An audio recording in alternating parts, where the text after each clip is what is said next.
जी प्रभु जी, अंतर्यामी प्रभु जी, हरे कृष्णा। हरे कृष्ण प्रभु जी, दंडवत प्रणाम। दोनों प्रणाम प्रभु जी। जी सभी गुरु वंदना कीजिए, धन्यवाद। जी प्रभु। ओम अज्ञानतिमिरान्धस्य ज्ञानाञ्जनशलाकाय चक्षुन्नमिलितं येन तस्मै श्रीगुरवे नमः। नमो ओम विष्णुपादाय कृष्णप्रेष्ठाय भूतले श्रीमते भक्तिवेदांत स्वामिने इति नामिने।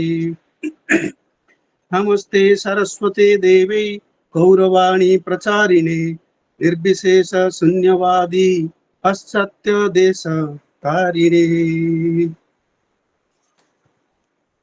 श्री गुरु चरणा पद्मा केवल भक्ति सद्मा। श्री गुरु चरणा पद्मा केवल भक्ति सद्मा। बंधु मुई सावधान मते। बंधु मुई सावधान मते। जहर प्रसादे भाई हे भवतरिया जाय। कृष्ण प्राप्ति होय जहाँ हईते। कृष्ण प्राप्ति है जहाँ हईते। गुरुमुख पद्मा वाक्या चित्ते कोरिया क्या। हरिना कोरी हो मनी आशा। हरिना कोरी हो मनी आशा। श्री गुरु चरणे रति से उत्तम गति। जे प्रसाद पूरे सर्व आशा। जे प्रसाद पूरे सर्व आशा। चक्षुदान दिलो जेई जन्मे जन्मे प्रभु सेई। चक्षुदान दिलो जेई जन्मे जन्मे प्रभु सेई। दिव्य ज्ञान हृदय प्रकाशित। दिव्य ज्ञान हृदय प्रकाशित। प्रेम भक्ति जहा होते अविद्या विनाश जाते। वेदे गाय जहार चरिता। वेदे गाय जहार चरिता। श्री गुरु करुणा सिंधु अधम जन रे बंधु। लोकनाथ लोकेरा जीवन। लोकनाथ लोकेरा जीवन। हा प्रभु कोरो दया देह मोरे पद छाया। हा प्रभु कोरो दया देह मोरे पद छाया। एबे जास घुसुक त्रिभुवन। एबे जास घुसुक त्रिभुवन। हा प्रभु कोरो दया देह मोरे पद छाया।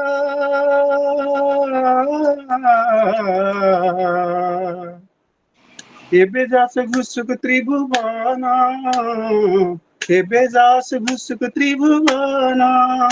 श्रील प्रभुपाद पतित पावन। जय गुरुदेव लोइल शरण। जय प्रभुपाद प्रभुपाद प्रभुपाद। जय प्रभुपाद जय जय प्रभुपाद प्रभुपाद प्रभुपाद। जय जय प्रभुपाद। जय जय गुरुदेव गुरुदेव गुरुदेव। जय जय गुरुदेव। निताई गौर हरि बोल हरि बोल हरि बोल हरि बोल। निताई गौर हरि बोल हरि बोल हरि बोल हरि बोल हिताय गौर हरि बोल हरि बोल हरि बोल हरि हरि बोल। गुरु जी के चरणों में प्रणाम। अरे बहुत सुंदर प्रभु जी, बहुत प्रणाम। सुंदर, धन्यवाद हरे धन्यवाद। हरि बोल हरि बोल।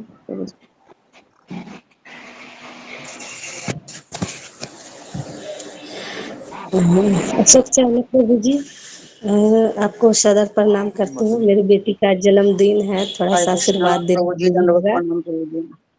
हे भक्त के चरणों में प्रणाम। आपकी बेटी का भी जन्मदिन है आज। हरे जी माता कृष्णा जी, हाँ, प्रभु जी, सुलोचना कुमारी भक्त को नाम दंडवत है। प्रणाम। आप लोग का क्या नाम है? आशीर्वाद से आज वो सब कुछ ठीक है। क्या नाम है माता जी? ये आशीर्वाद दिला दीजिएगा, आज उसका बर्थडे है। जी माता जी, आप उसके परिवार को श्री कृष्ण भावना भावी शुभकामनाएं और बधाई। आज अंजलि साहू माता जी की बेटी का भी बर्थडे है।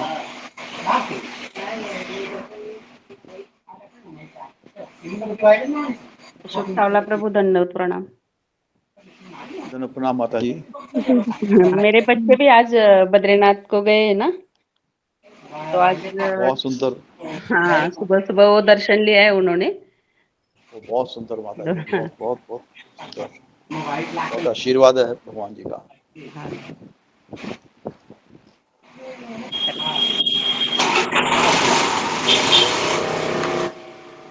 हरे कृष्णा, सभी भक्तों के चरणों में धन्यवाद प्रणाम। कोई भक्त कल के बारे में बताएगा?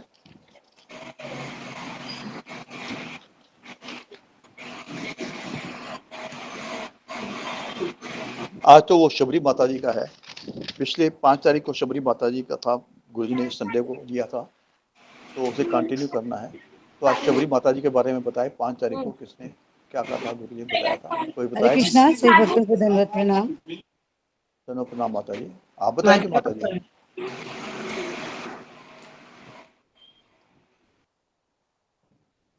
हरे कृष्णा।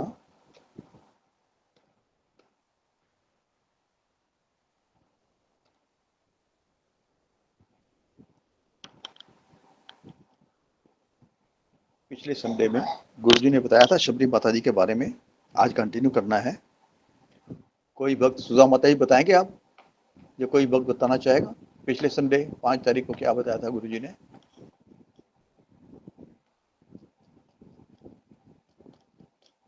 सुधा माता जी बताएंगे?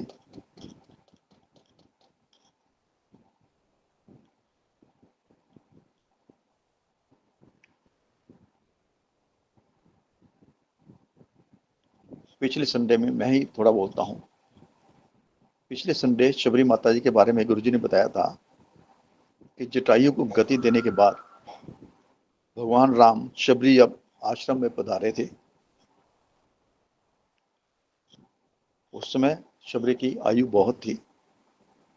राम जी को देखकर शबरी को अपने गुरु मार्तंग मुनि की याद आई। फिर गुरुजी ने प्रश्न किया कि जब राम आए तो शबरी को किसका स्मरण हुआ था? तो इसका उत्तर है, अपने गुरु का स्मरण हुआ था, मार्तंग मुनि का।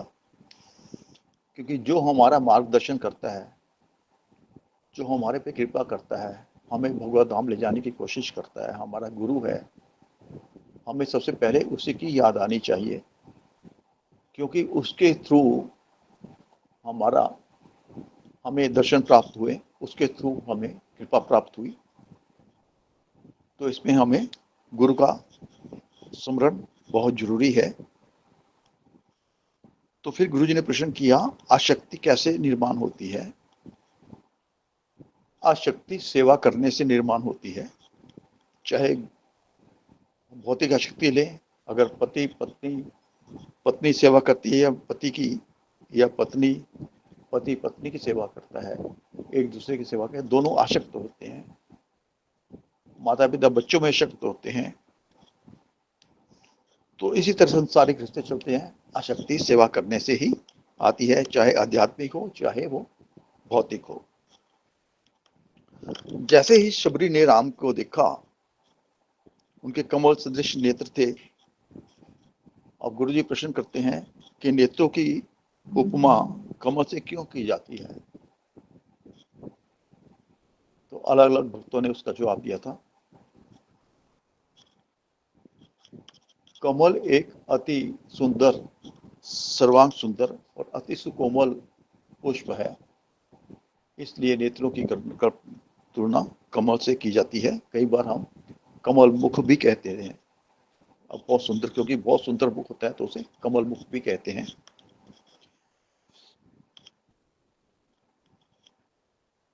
फिर भगवान के चरण कमल शबरी माता ने पकड़ लिए। राम सांवले कलर के थे और लक्ष्मण जी साथ में थे उनके, जो गौर कलर के थे। वे प्रेम में इतनी मगन हो गई, मुंह से एक शब्द भी नहीं निकल पा रहा था। फिर गुरु जी प्रश्न करते हैं कि ऐसी स्थिति में शब्द क्यों नहीं, जब हम आत्म विभोर हो जाते हैं, अति प्रसन्न होते हैं, एकदम आश्चर्यचकित होते हैं, कोई अनएक्सपेक्टेड चीज हमें मिलती है तो हमारे मुख से कोई शब्द नहीं निकल पाते। ऐसे ही हाल शबरी माता की थी। इतनी आसक्ति थी, जैसे फिर गुरु जी उदाहरण देते हैं गोपियों का। गोपियां पूछती हैं कृष्ण को, भगवान कृष्ण को, कि हमें कोई ऐसा रास्ता बताएं कि हम आपको कैसे भूलें, हमें ये बताएं, हम आपको भूल जाएं। जब भी हम काम करते हैं हम आपको याद करते रहते हैं। जब आपकी बंसी की धुन सुनते हैं, शाम को आपका इंतजार करते हैं, बंसी की धुन सुनते हैं, आप लौटते हो, हम अपनी सुध बुध खो बैठते हैं, हमें आपके दर्शनों के लिए भाग उठते हैं, हमें अपना सुध बुध नहीं रहती, कौन सा काम कर रहे हैं, कभी कपड़े उल्टे डाल लेते हैं, दूध चूल्हे पे रखा है तो वो उबलता रहता है, हम भाग लेते हैं आपके दर्शनों को, हमें कोई मार्ग बताएं। ये प्रेम की उपमा, ये एकदम आसक्ति का उदाहरण है। तो जैसे भगवान के, वह लौटकर अपना लोटा लेकर आई शबरी माता और भगवान के चरण धोए। तो भगवान के चरण पहले केवट ने भी धोए थे। भगवान को उन्होंने आसन पर, अच्छे आसन पर बैठाया। अत्यंत रसीले व स्वादिष्ट उन्होंने कंदमूल खाने को दिए भगवान जी को। तो फिर गुरु जी क्वेश्चन पूछते हैं, कोई वैष्णव अगर हमारे घर में आता है तो हमें उसका कैसे स्वागत करते हैं। तो भक्त जिन्होंने कई अलग अलग से उत्तर दिए थे, फिर गुरु जी ने बताया, जब कोई वैष्णव हमारे घर में पधारते हैं तो हमें कीर्तन करते हुए उनका स्वागत करना चाहिए। हरे कृष्णा कृष्ण कृष्णा हरे हरे, हरे राम राम राम हरे हरे, कीर्तन करते हुए उनका स्वागत करना चाहिए। ये सबसे अच्छा और सुंदर स्वागत होगा। भगवान राम ने बार बार शबरी के फलों की प्रशंसा की। शबरी हाथ जोड़कर भगवान जी के आगे आ गई। उनका प्रेम प्रभु चरण में और बढ़ गया। अपनी सुध-बुध वो खो बैठी थी।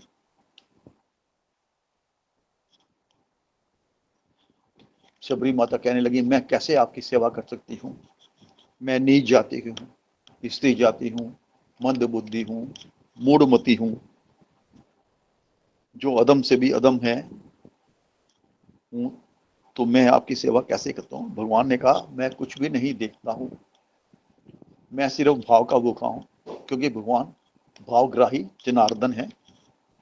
वो केवल भक्तों का भाव देखते हैं और कुछ नहीं देखते उन्होंने क्या मेरे को अर्पण किया, क्या नहीं किया, कहाँ बिठाया, कहाँ नहीं बिठाया। शुद्ध भाव, शुद्ध भक्ति, वो ये देखते हैं और अपनी फिर भगवान प्रीति देते हैं। मुझे भगवान कहते हैं और कुछ नहीं चाहिए, मुझे आपका प्रेम, आपका भाव अति प्रिय लगा। तो यहाँ गुरुजी ने कल वो पिछले संडे में समाप्त किया था, तो आज उसके बारे में गुरुजी आगे बताएंगे। धन्यवाद। हरे कृष्णा।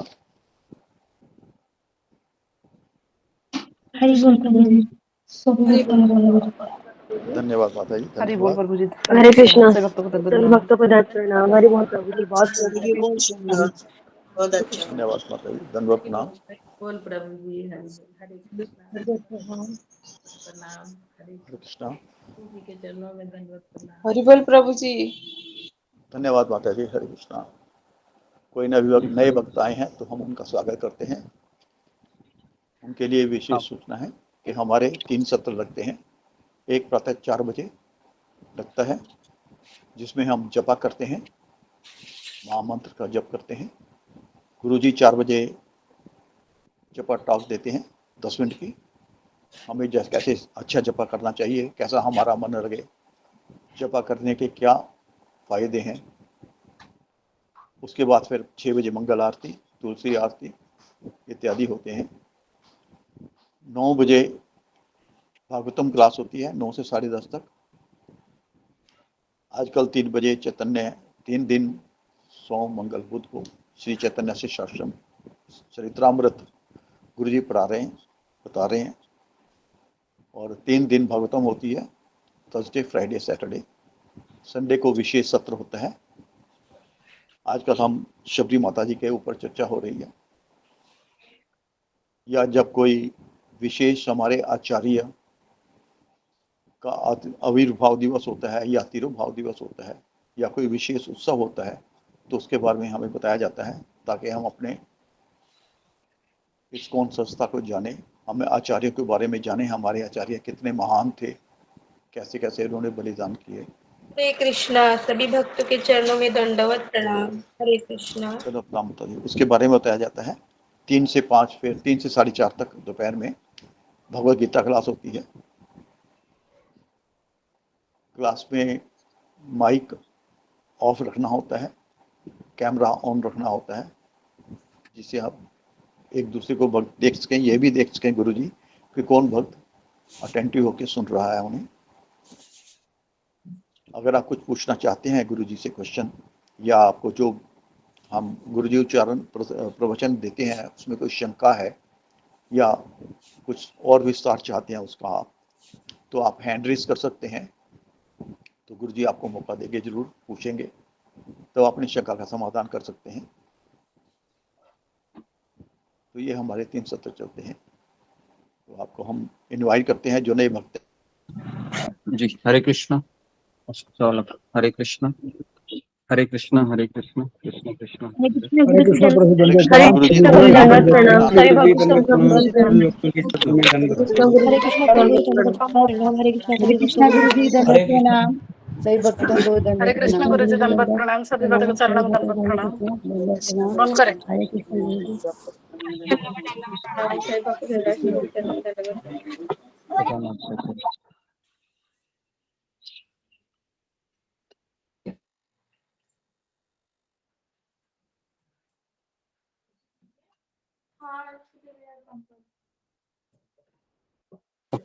हरे कृष्णा। ओम सब। हरे कृष्णा। तो सब लोग माइक को बंद कीजिए।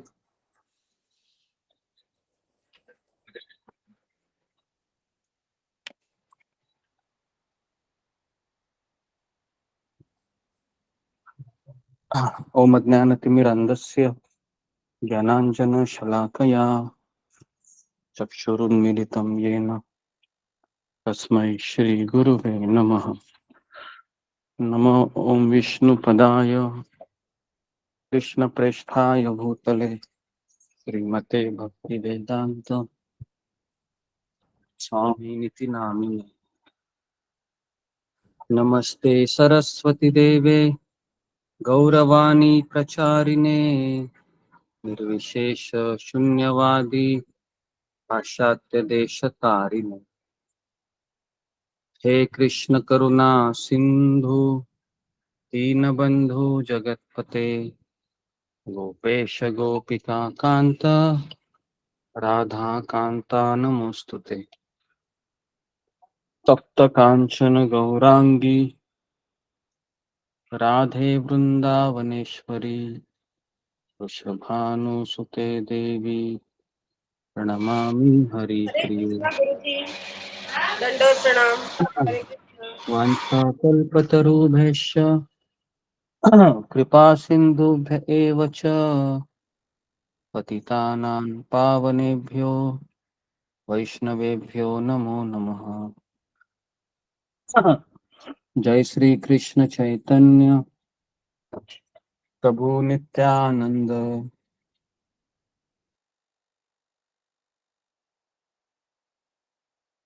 श्री अद्वैत गदाधर श्रीवासादि गौर भक्त वृंद। हरे कृष्णा कृष्ण कृष्णा हरे हरे, हरे राम राम राम हरे हरे। हरे कृष्णा कृष्णा कृष्णा हरे हरे, हरे राम राम राम हरे हरे। हरे कृष्णा कृष्णा कृष्णा हरे हरे, हरे राम राम राम हरे हरे। जी हरे कृष्णा, सबका स्वागत है सत्र में। तो आज हम रामायण के ऊपर चर्चा करेंगे। तो मैंने एक रामचरितमानस का दोहा भेजा है अशोक चावला प्रभु आध्यात्मिक प्रशिक्षण ग्रुप में, तो आप उनको सर्कुलेट कीजिए और मैं इसको पढ़ता हूँ, फिर आप इसको पढ़िए।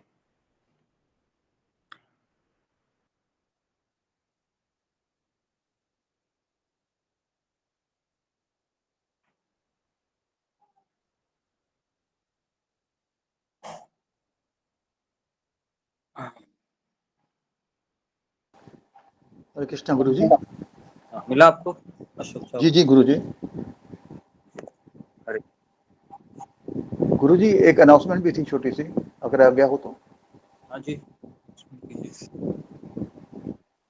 आज्ञा है गुरु जी?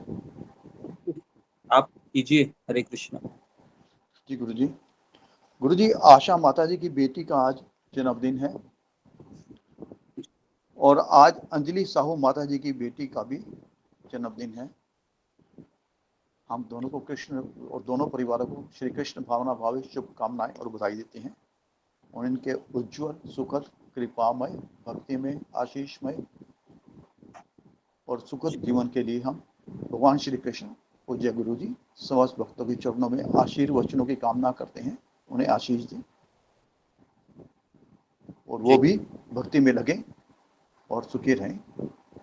जी गुरु जी धन्यवाद। हरे कृष्णा। 3 बार हरे कृष्ण महामंत्र बोल के आशीर्वाद दीजिए इन दोनों बेटियों को। हरे कृष्णा कृष्ण कृष्ण हरे हरे, हरे राम राम हरे राम हरे हरे राम हरे। हरे राम राम राम हरे हरे। हरे हरे कृष्ण कृष्ण हरे कृष्ण कृष्ण कृष्ण हरे हरे हरे हरे राम राम राम राम राम राम हरे हरे। हरे हरे हरे हरे कृष्ण कृष्ण कृष्ण हरे हरे राम राम हरे राम राम हरे हरे। कृष्ण गुरु प्रणाम समस्त भक्त चरण बंधुओं। हरे राम राम राम राम हरे हरे।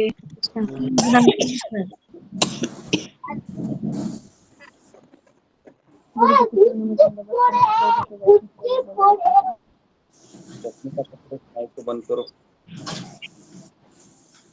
अशोक चावला जरा पोस्ट बनाइए अच्छे से।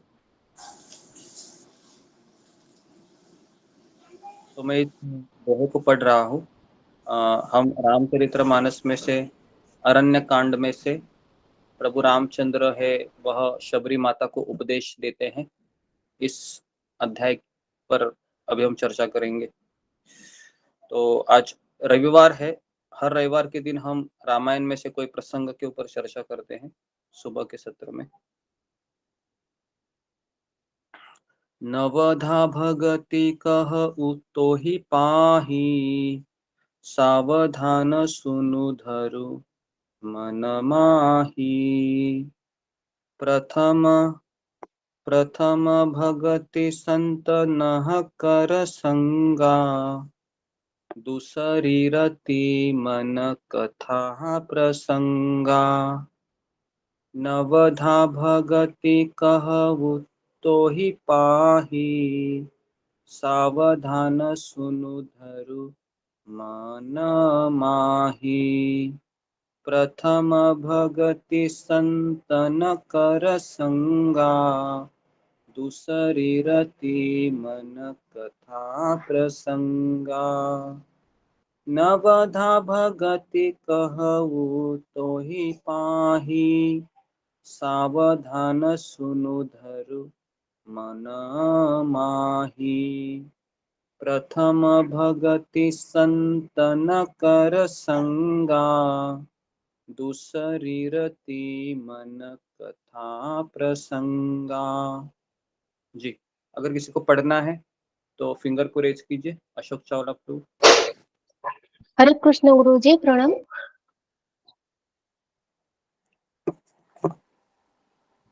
सुनील झा प्रभु जी, हरे कृष्णा। सुनील झा माता जी हैं प्रभु जी। हरे कृष्ण गुरु जी, दंडवत प्रणाम। हरे कृष्ण सभी भक्तों को दंडवत प्रणाम। नवदा भक्ति कहो तो ही पाहे, सावधान धरु सुनु मन माहे। प्रथम भक्ति संतन कर संगा, दो शरीरत प्रभु कथा प्रसंगा। हरे कृष्ण गुरु जी, दंडवत प्रणाम। हरे कृष्ण सभी भक्तों को दंडवत प्रणाम।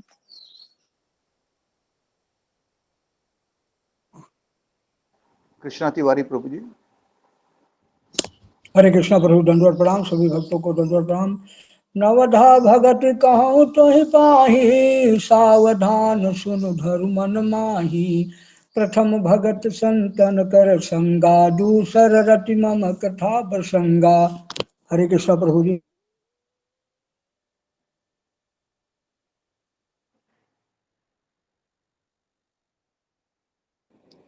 प्रभु जी माइक ऑफ है। सुधा माता जी, हरे कृष्णा। हरे कृष्णा गुरु जी, दंडवत प्रणाम। सभी भक्तों को दंडवत प्रणाम। नवधा भगति कहूँ तो ही पाही, सावधान सुनु धरु मन माही। प्रथम भक्ति संतन कर संगा, दूसरी रति मम कथा प्रसंग। हरे कृष्णा गुरु जी, धन्यवाद प्रणाम। सभी भक्तों को धन्यवाद माता जी। सुमेध पाठक प्रभु जी। हरे कृष्णा, दंडवत प्रणाम सभी को। नवदा भगति कहीं तो ही पाही, सावधान सुनि धरु मन माही। प्रथम भक्ति संतन कर संगा, दूसरी रति मम कथा प्रसंगा। हरे कृष्णा, दंडवत प्रणाम। धन्यवाद माता जी, धन्यवाद जी। गुरु जी, हरे कृष्णा। ओके, तो इसका अनुवाद है तुलसीदास जी के द्वारा, संत तुलसीदास जी के द्वारा। हम रामचरितमानस में से पढ़ रहे हैं। मैं तुझसे अब अपनी नवदा भक्ति कहता हूँ, तू सावधान होकर सुन और मन में धारण कर। मैं तुझसे अब अपनी नवदा भक्ति कहता हूँ, तू सावधान होकर सुन और मन में धारण कर। पहली भक्ति है संतों का सत्संग जी, और दूसरी भक्ति है मेरे कथा प्रसंग में प्रेम। ठीक है, तो अभी हम पिछले 2 सत्रों से हमने शबरी माता के ऊपर कथा शुरुआत की है। तो आज हमारी तीसरी कथा है। पिछले इतवार पर हमने चर्चा की थी कि किस तरह से शबरी माता है वह राम और लक्ष्मण जी को अपने कुटिया में स्वागत करती है। और उसके पहले सत्र के हमने देखा कि शबरी माता का इतिहास क्या था, किस तरह से शबरी माता एक राजकुमारी थी पूर्व जन्म में, और किस तरह से फिर शबरी माता है वह शबर परिवार में जन्म लेती है, और किस तरीके से वह विवाह के दिन भाग जाती है घर से और ऋषि मुनियों के आश्रम में निवास करने लगती है। और मातंग ऋषि के आज्ञा का पालन करते हुए कई दिन, कई महीने, कई साल भगवान की राह देखती है। और जब भगवान राम और लक्ष्मण उनकी कुटिया में प्रवेश करते हैं तो फिर शबरी माता गदगद हृदय से अष्टविकार उसमें प्रवेश होते हैं, उसके आंखों से आंसू आते हैं, और प्रभु रामचंद्र को वो बेर खिलाती है, झूठे बेर, जिसको बहुत प्रसिद्ध है शबरी माता। झूठे बेर खिलाने में। तो यहाँ पर आगे बढ़ने से पहले मैं एक सवाल पूछना चाह रहा हूं कि प्रभु रामचंद्र ने जो बेर खाए थे वो झूठे नहीं थे, ऐसे हमारे आचार्य कहते हैं। तो इसके ऊपर आपके क्या विचार है? फिंगर को रेस कीजिए। जी, शबरी माता ने भगवान राम को जो बेर खिलाए थे वो झूठे नहीं थे। लोग कहते झूठे हैं, लेकिन आचार्य कहते वो झूठे नहीं थे। तो इसमें आपके क्या विचार हैं? फिंगर को रेस कीजिए। जी, कृष्णा तिवारी प्रभु।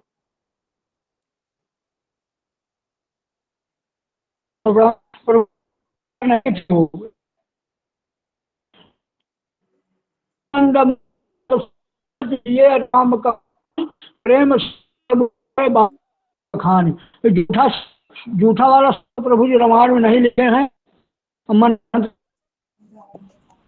जी, आपका आवाज बहुत ही कट रहा है। मुझे जरा सुमिता होस्ट बनाओ जरा, मुझे एक्सेस नहीं है। जी गुरुजी। Okay, next Aruna Yadav. हरे कृष्ण गुरुजी, दंडवत प्रणाम।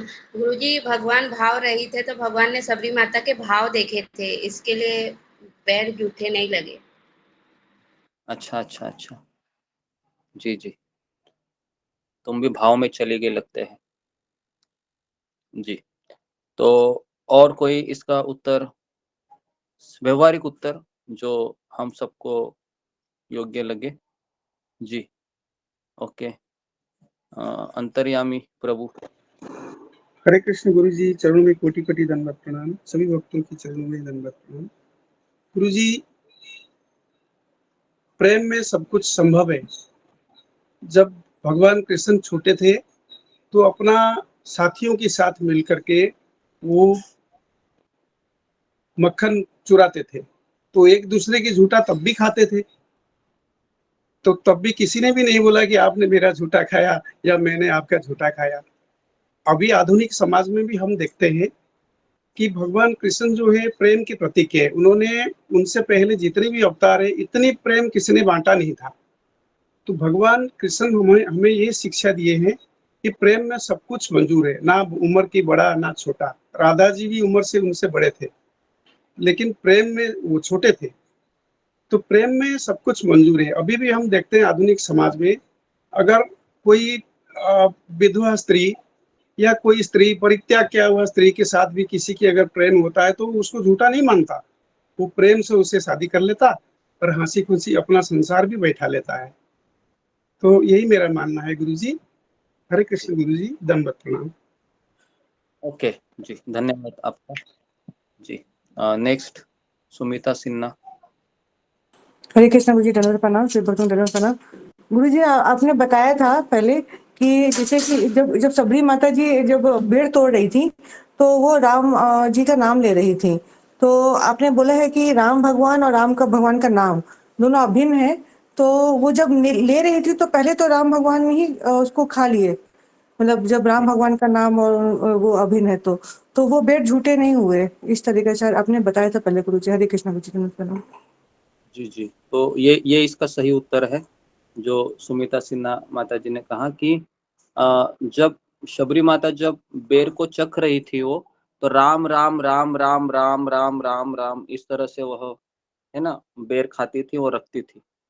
तो हमारे आचार्य कहते हैं कि भगवान राम और भगवान का नाम राम ये दोनों अभिन्न है। जब हम राम बोलते हैं तो प्रभु रामचंद्र हमारे जीवा पर प्रवेश करते हैं। तो जब शबरी माता उस बेर को चख रही थी ये सोचकर कि कहीं मैं मेरे प्रभु को झूठे बेर ना दूं, तो उस समय भी वो राम का जप कर रही थी। तो जब वह राम का नाम का जप कर रही थी तो राम स्वयं उसको चखकर शबरी माता को बता रहे थे कि ये बेर खट्टा है या मीठा है। तो इसलिए स्वयं राम ने खाया हुआ बेर बाहर अवस्था में प्रभु रामचंद्र खा रहे हैं। तो इसलिए उसको झूठे बेर नहीं कहते हैं। जी, क्लियर है सबको? तो ये इसका आचार्य है, वह इस तरीके से टीका लिखते हैं। ओके, तो अभी अभी ये सुनकर आप पद शुरू हो जाइए, ठीक है? नहीं तो आप शुरू हो जाएंगे आज से। जी, तो यहाँ पर एक दूसरा सवाल होता है कि हमें ऐसा क्यों नहीं करना चाहिए? जी, बताइए। हमें ऐसा क्यों नहीं करना चाहिए शबरी की तरह, कि मैं भी जरा मेरे प्रभु को, जैसे अभी आम आए हैं तो सोचती हूँ कि आम कहीं खट्टा तो ना हो, तो थोड़ा सा आम चख लेते हैं और फिर कृष्ण को अर्पण करेंगे। खा लो कान्हा, खा लो कृष्ण, है ना? तो ऐसा हमारा भाव क्यों नहीं हो सकता? जी, फिंगर को रेज कीजिए, क्यों नहीं करना चाहिए, ये भी पता होना जरूरी है। जी हाँ, फिंगर को रेज कीजिए, है ना? शर्माई में जो भी नए भक्त आए हैं, आप अपने विचार रख सकते हैं, है ना? ऐसा नहीं कि यहाँ पर किसी को सजा दी जाती है गलत उत्तर देने से। जी जी, कविता सिंह माता जी। गुरुजी, मेरा मेरा ये भाव है कि हम इतने महान नहीं है और हमारे हाँ, अंदर उतना श्रद्धा भक्ति नहीं है। हरे जी कृष्ण गुरुजी। ओके, हमारे उतनी श्रद्धा नहीं है, ना हमारे उधर उतना भाव है। ओके जी, नेक्स्ट श्रद्धा रे। प्रभु जी हम लोग का उतना भक्ति भाव मतलब उतना लेवल का नहीं है। और अगर हम लोग मतलब ऐसा करते भी है तो हम लोग का उसी वैसे ही हम लोग खाएंगे जैसा हम लोग खुद लेकर खा के फिर दे रहे भगवान को, वैसा झूठा तरीके से। और उनका लेवल था भक्ति का और प्रेम का भाव था, तो वो खिला मतलब टेस्ट भी करके दिए तो मतलब उनका वो लेवल था, उससे गलत नहीं है। जी ओके, नेक्स्ट मोनी कुमारी।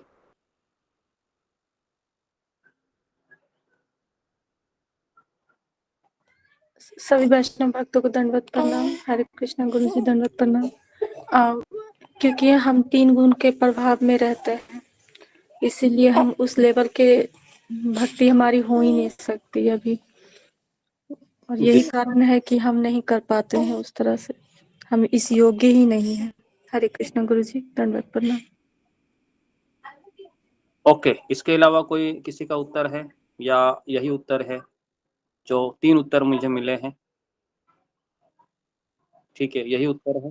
हरे कृष्ण गुरु जी, दंडवत प्रणाम। हाँ गुरु जी, सबरी की अंदर इतनी भाव थी, भक्ति भाव थी और गुरु जी के प्रति अटूट श्रद्धा थी। गुरु जी की बातों पे उसको विश्वास था कि भगवान राम एक दिन जरूर मेरे पास आएंगे। तो भगवान राम उसकी भाव से खुश होकर के, प्रसन्न होकर के उनके सामने स्वशरीर विराजमान हुए थे। जब स्वशरीर विराजमान हुए तभी उन्होंने फिजिकली उनको बेर खिलाया। हमारे में इतनी भक्ति और भाव नहीं है कि हमारे भक्ति और भाव में भगवान स्वयं हमारे सामने आके विराजमान हो जाए। तो जब प्रभु हमारे सामने विराजमान नहीं होंगे तो उनको हम कैसे खिला सकते हैं? मन ही मन खिलाने से तो झूठा ही माना जाएगा ना। ओके, हरे कृष्ण जी गुरु जी, धन्यवाद। ओके ओके, जी जी, धन्यवाद। नेक्स्ट रीना सिंह माता जी। हरे कृष्णा, प्रणाम गुरुदेव। सही प्रणाम गुरुदेव। हमें आचार्यों या शुद्ध भक्तों का जो है कि अनुकरण नहीं करना चाहिए, और नहीं तो इसलिए हमारे पतन का कारण बनेगा। हमें उनका अनुसरण करना चाहिए, वो जो बताते हैं हमें उस मार्ग पे चलना चाहिए। क्योंकि सबरी माता ने जो अपने गुरु का ही मार्ग बताए गए मार्ग पे वो चली थी, जो है उन्होंने अपने मन से कुछ भी नहीं किया था। और यहाँ हम जो भी करेंगे अपने मन से करेंगे, बस केवल दिखा देखी करेंगे, तो ये हमारे पतन का कारण बनेगा गुरुदेव। हरे कृष्णा, प्रणाम। कुछ पूछना था। ओके, तो दो उत्तर मिले हैं, जैसा कि अभी दूसरा उत्तर मुझे मिला। पहला उत्तर है कि शबरी माता है वह प्रेम स्तर पर थी, भाव स्तर पर थी, और भाव स्तर वाला जो भक्त होता है या प्रेम स्तर वाला जो भक्त होता है उसका भगवान के साथ संबंध होता है और 3 गुणों से ऊपर होता है, तो इसलिए मुक्त आत्मा होता है। वो केवल मुक्त आत्मा ही इतनी राह देख सकता है।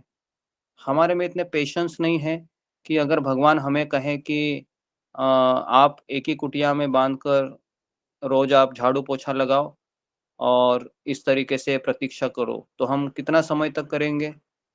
अगर मैं आपको पूछूँ तो, या मैं अपने आप को पूछूँ तो, कितना समय हम करेंगे? अगर अगर सुबह भी अगर कोई आपको कहता है कि फ़ोन करके, टेलीफ़ोन करके कि मैं आ रहा हूँ शाम को, तो आप शाम तक ही उसकी राह देखोगे, है ना? या फिर कितना समय हम राह देखेंगे? 1 दिन, 2 दिन, फिर तो छोड़ देंगे हम। तो यहाँ पर मातंग मुनि की अ, आदेश था उनको अपने गुरु का, और दूसरा है कि भगवान राम स्वयं वहाँ पर आने वाले थे सुग्रीव का पता पूछने के लिए। तो इसलिए शबरी माता राह देख रही थी। तो इसलिए दूसरा उत्तर है कि जैसे कि हमें अनुकरण नहीं करना चाहिए, ये भी सही उत्तर है कि जो श्रेष्ठ भक्त होते हैं, उनका हमें अनुकरण नहीं करना चाहिए। जैसे कि अ, भगवान के कुछ भक्त होते हैं, जैसे हरिदास ठाकुर है। नामाचार्य हरिदास ठाकुर जी का हम अनुकरण कर सकते हैं 24 घंटा हरि नाम लेने का, अगर हम सोचे तो भी नहीं कर सकते ना, बराबर है। हरिदास ठाकुर है, वह रात को सोते नहीं थे, रात भर भी हरे कृष्ण कृष्ण कृष्ण हरे हरे, हरे राम राम राम हरे हरे ऐसे जप करते थे। सोचो कंटिन्यूस, मतलब जिस तरह से हमारे घर में मशीन होती है ना वो प्रभुपाद का, वैसा वो कंटिन्यू 24 घंटा करते थे। फिर से वो अ, कभी सोने की इच्छा हो गई तो आधा घंटा 1 घंटा सो लिए, कुछ खाने की इच्छा हो गई तो बस 2 बूंद छाछ पी लिए। तो तुलसी माता के सामने बैठकर सुबह से लेकर रात तक केवल हरि नाम करते थे। तो अभी हम नहीं कर सकते। हमें 16 माला हमारी कैसे तो होती है 6 बजे तक, है ना? 6 बजे के बाद ऐसा लगता है कि अभी सो जाओ, है कि नहीं?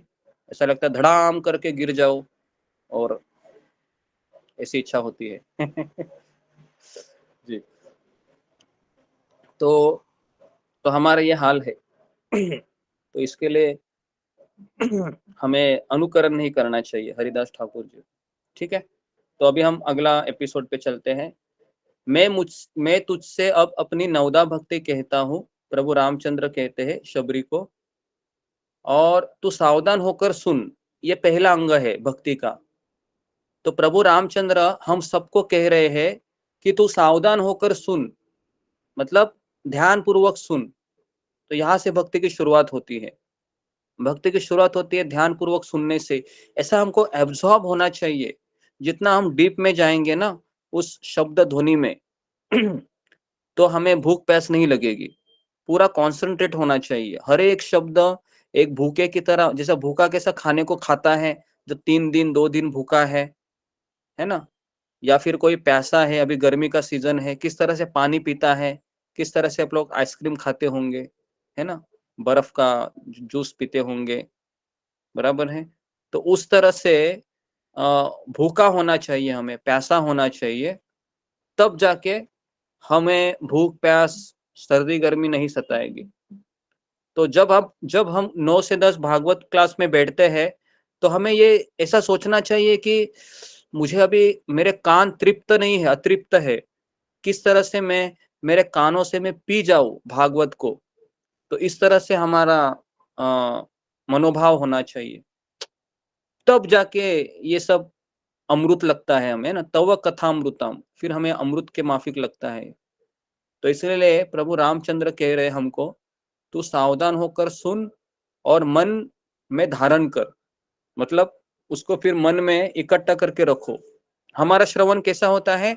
एक कान से सुना, दूसरे कान से निकाल दिया।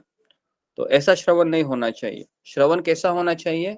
कानों से सुनूं और उसको मन में धारण करूं। फिर कहते हैं पहली भक्ति है संतों का सत्संग। यहां से भक्ति की शुरुआत होती है। कहाँ से शुरुआत होती है भक्ति की? तो लिखिए, भक्ति की शुरुआत होती है संतों का सत्संग। यहाँ पर कम से कम 70 संत अभी बैठे हैं, है ना? आप सभी लोग संत है।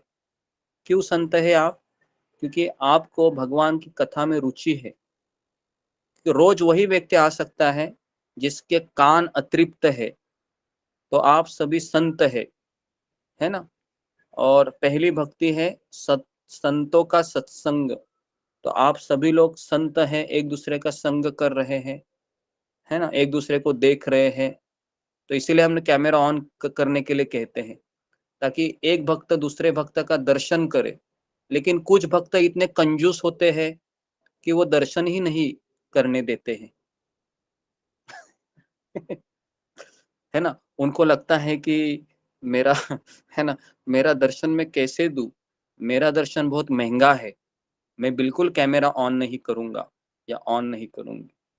तो ऐसे भी कुछ भक्त है हमारे सत्संग में। क्या करें, बहुत बार हम बताएं लेकिन सुनते ही नहीं है। तो पहली भक्ति है संतों का सत्संग, ओके। और दूसरी भक्ति है मेरे कथा प्रसंग में प्रेम। मतलब श्रवण में, कथा में इतना प्रेम होना चाहिए, इतना प्रेम होना चाहिए कि ऐसा लगता है कि मैं घंटों सुनता रहूं, मैं घंटों सुनती रहूं बस, और मुझे कुछ नहीं चाहिए जीने के लिए। मैं जब आश्रम में रहता था शुरुआत के दिनों में, तो वहां पर ब्रह्मचारी आश्रम में मैं रहता था। तो वहां पर मैं जब पहली बार रहने गया था, 2004, 5, 6 की बात है ये, करीबन 15-20 साल पे 15 साल पहले की, 15, 16, 17, 18 साल पहले। तो उस समय हम इंजीनियरिंग कॉलेज के छात्र थे, पढ़ाई कर रहे थे। तो उस समय मैंने देखा कि ब्रह्मचारीगण टॉयलेट जाते थे तो उनके पास एक स्पीकर रहता था, उस पे प्रवचन सुनते थे टॉयलेट में भी। नहाने जाते थे तो नहाने के समय भी उनका स्पीकर चलता था। कुछ सब्जी कटिंग कर रहे हैं भगवान के लिए, खाना बनाते किचन में,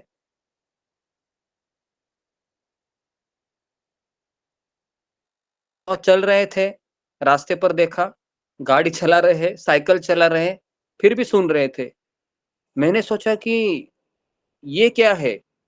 तो फिर मुझे किसी ने कहा इसी को कहते हैं निरंतर श्रवण करना। तो मैंने कहा कि फिर मुझे भी ऐसे आदत लग गई। फिर मैं भी ऐसे ही, मैंने भी एक स्पीकर लिया। उस समय ऐसे MP3 प्लेयर आते थे, है ना, MP3 प्लेयर मतलब छोटा सा ऐसा ऐसा आईपॉड के जैसा ऐसा बॉक्स आता था। उस समय 1000-1200 में आता था। तो उसमें एक मेमोरी कार्ड रहता था। तो हम फिर मेमोरी कार्ड भरने के लिए देते थे वो, उसमें महाराज के प्रवचन, कीर्तन, भजन सब उसमें डाल देते थे, और केवल कान में ही रखकर हम ऐसे कान में लगाते थे। उसका मुझे इतना फायदा हुआ, इतना फायदा हुआ कि मैं जब जहाज में नौकरी करने के समय चला गया, तो उस समय फिर मेरा यही हाल रहता था कि एक ब्लूटूथ डिवाइस खरीद लिया था जो किसी को पता ना चले, और फिर मैं अंदर डालता था, और उसके ऊपर वो एयर मग होता था, है ना, क्योंकि मैं ऐसी जगह काम करता था जहाँ पर मशीन के आवाज आते थे। तो मुझे इतना उसका फायदा हुआ कि प्रवचन भी चल रहा है, काम भी हो रहा है। तो इस तरह से मैंने 10 साल बिताए वहां पर, है ना। तो कभी ऐसा लगा नहीं मुझे। तो आज ही मैं पालघर मंदिर गया था भागवत सुनने के लिए। तो उन्होंने वहां पर एक टाइटैनिक का उदाहरण दिया था। आप सबको पता है टाइटैनिक जहाज है, जो बनाने वाले ने ऐसा कहा था कि इसको भगवान भी डुबा नहीं सकता है। बराबर है, सुना होगा आपने। जिसने टाइटैनिक बनाया था ना, वो कहता है कि इसको भगवान भी डुबा नहीं सकता है, ये इतिहास रचेगा।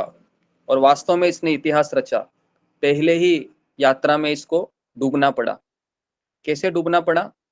तो एक बर्फ का गोला है ना, उसको जो एक्चुअली जो बर्फ रहता है ना, वो बर्फ का पहाड़ था। तो नीचे एक्चुअली पहाड़ था, ऊपर एक छोटा सा उनको कोना दिखाई दिया। तो वहां पर ठोकर लग गई टाइटैनिक जहाज को और डूब गया। और जब टाइटैनिक जहाज डूब रहा था, तो वहां से 10 मील एक जहाज था। अभी वो जहाज बचा सकता था टाइटैनिक को, लेकिन जो कैप्टन था वो जहाज का, दूसरे जहाज का, उसने जो स्पीकर था, जो इमरजेंसी सिग्नल होते हैं, उसको बंद करके सो गया वो कैप्टन। तो इसके लिए उसको आवाज ही नहीं आई, है ना। तो इसलिए टाइटैनिक जहाज को बचा नहीं सका। तो इतना सुनने का महत्व है। सुनने का महत्व इतना है कि अगर हम रेलवे के प्लेटफॉर्म में भी बैठे हैं, अगर हम सुनते रहेंगे, चाहे हम कहीं पर भी हो, तो हम गाड़ी को अच्छे से पकड़ सकते हैं। तो सुनने का इतना महत्व है ना। जितना हमको सुनेंगे, जितना सुनेंगे, जितना सुनेंगे, उतना भक्ति में टिके रहेंगे। हमारा सुनना इतना होना चाहिए कि कान है ना और कोई दूसरी चीज सुनने के लिए तैयार ही ना हो, ऐसा हमको कानों को बनाना चाहिए। घंटों, 2 घंटा, 4 घंटा, 6 घंटा बस सुनते ही रहो, सुनते ही रहो, सुनते ही रहो। और किसी फिर कोई फिल्म का मूवी है या फिर कोई सीरियल है, आपको सुनने की कोई इच्छा नहीं होगी। इतना सुनना चाहिए, ठीक है। तो इतना सुनने का महत्व बताया, सत्संग में आकर सुनो। और बाद में उन्होंने कहा था प्रवचन में, आज सुबह में गया था भागवत क्लास में, तो उन्होंने कहा था कि जी, तो श्रवणम है वो इतना करना चाहिए। और दूसरा उन्होंने कहा कि नम्र व्यक्ति ही सुन सकता है। ये पॉइंट मुझे बहुत अच्छा लगा। अगर हम नम्र नहीं है तो हम सुन नहीं सकते ज्यादा समय, है ना। हम 1 घंटा सुन के बोर हो जाएंगे। यहाँ पर कई भक्त आते हैं, लॉग इन करते हैं 9 बजे, 9:15 बजे, फिर 10 बजे लॉग आउट हो जाते हैं। बोलते बहुत हो गया, बहुत सुन लिया, अभी कितना सुने हम, है ना। कान नहीं तो खराब हो जाएंगे मेरे, बुढ़ापे में कुछ सुनाई नहीं देगा, ऐसे भी लोग कहते। थोड़ा सा ही सुना करो, कान डैमेज हो जाएंगे। मैं तो कहता हूँ कि कान अगर भगवान की हरि कथा सुन के अगर डैमेज होते हैं तो और भी अच्छा है ना। तो हमको इतनी हरि कथा सुननी चाहिए। तो पहली भक्ति है संतों का सत्संग, और दूसरी भक्ति है मेरी कथा प्रसंग में प्रेम, मतलब कथा सुनने में लगाओ।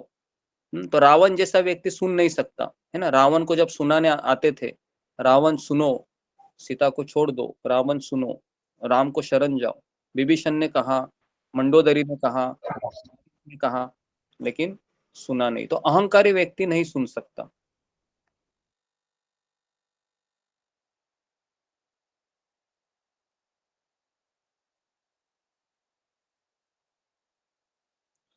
तो अहंकारी व्यक्ति सुन नहीं सकता, ठीक है।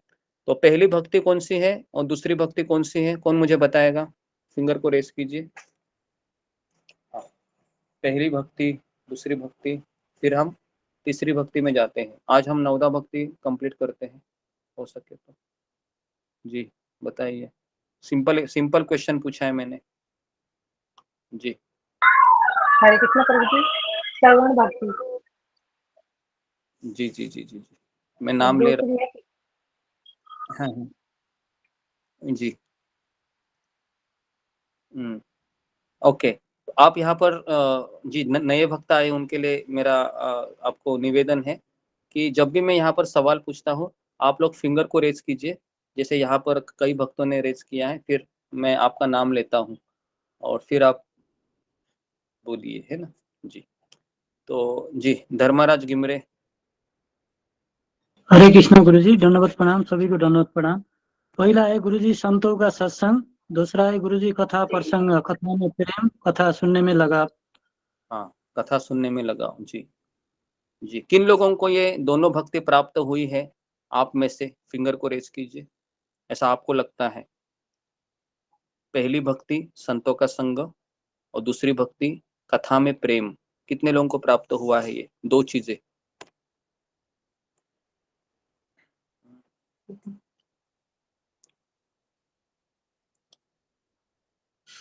जी प्राप्त हुआ है, ठीक है, वेरी गुड। 30 ही लोग हैं 70 में से। अरे अरे अरे, मुझे ऐसा लगता है कि पहली भक्ति तो सबको प्राप्त होती है, भक्तों का संग, है ना। भक्तों का संग बहुत, अभी आपको ऐसा लग रहा है कि मुझे मिल रहा है बहुत सस्ते में, बस घर घर बैठे मुझे कथा भी सुनने को मिल रही है, भक्तों को देख भी रहे हैं, इतनी अच्छी बात है, मुझे सब मिल रहा है। लेकिन मैं आपको कहूँ, ऐसे संग के लिए ना देवी देवता भी तड़पते हैं, देवी देवता भी तड़पते हैं सत्संग में आने के लिए, क्योंकि यहाँ पर जो मिल रहा है ना, वो हमें तीनों जगत में नहीं मिल सकता, है ना। तीनों जगत में ये मिल नहीं सकता। भक्तों का संग को जिसकी वैल्यू पता चली, उसको छोड़कर वो कभी नहीं जाएगा, कभी नहीं जाएगा। जाना भी चाहेगा तो उसको बहुत डर लगेगा, ये मैं क्या कर रहा हूँ। तो हम जब भक्तों के संग में आते हैं, तो हमें ये नहीं सोचना चाहिए कि ये भक्त कैसा है, ये भक्त ऐसा क्यों सोचता है ना। भक्त में कई दोष हो सकते हैं, कई अवगुण हो सकते हैं, लेकिन भक्त में एक गुण बहुत अच्छा होता है, वो होता है वह हमारे कृष्ण से प्रेम करता है। वह हमारे कृष्ण से प्रेम करता है। तो ये इस गुण को आप धारण कीजिए भक्तों का। दोष तो सब में होते हैं, लेकिन हमें दोषों को देखना नहीं चाहिए, है ना। गुरु में भी दोष देखते हैं कभी कभी शिष्यगण, तो दोष तो सब में होता है, ऐसा नहीं है, लेकिन हमें वो दोष प्रवृत्ति को छोड़कर हमें वह जो उनमें गुण है उसको हमको देखना चाहिए। ठीक है, तो अभी हम तीसरी और चौथी भक्ति में प्रवेश करते हैं। यहाँ पर किसी को प्रश्न है आगे बढ़ने से पहले? कुछ सवाल पूछना है?